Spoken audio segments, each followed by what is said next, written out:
Hello guys, কেমন আছো তোমরা? নিশ্চয়ই ভালো আছো। আর জানি আর বলতে হবে না, সূর্যি মামা ভালোই পড়াশুনো করছে। হ্যাঁ, আমাদের দিকেও ভীষণ ভালো পড়াশুনো করছে সূর্যি মামা। তো কী করব, সূর্যি মামাকে নিয়েই তো চলতে হবে, আর কিছু বলার নেই। তো গরমকাল হলেই কিন্তু আমাদের বাঙালির অন্যতম মেন খাদ্য হচ্ছে এঁচোড়।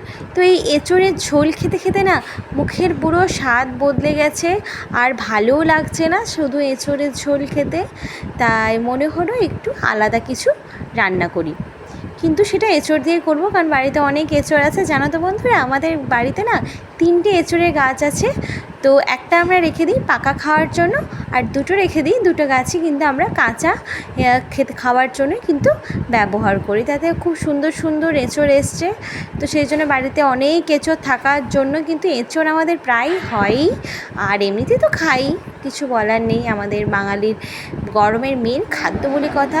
তো যাই হোক, ভাবলাম কাঁচা কলার কোপ্তা তো অনেক খাই, এবার একটু এঁচোড়ের কোপ্তা করে দেখি। বাড়িতে রান্না করে সবাইকে খাওয়ালাম, ও মা বিশ্বাসই করে না যে এটা ননভেজ নয়, এটা ভেজ। যাই হোক, আমার বাড়ির লোকের তো ভীষণ ভালো লেগেছে, ওরা আবার খেতে চেয়েছে। তোমাদের কেমন লাগলো কমেন্ট সেকশনে জানিও।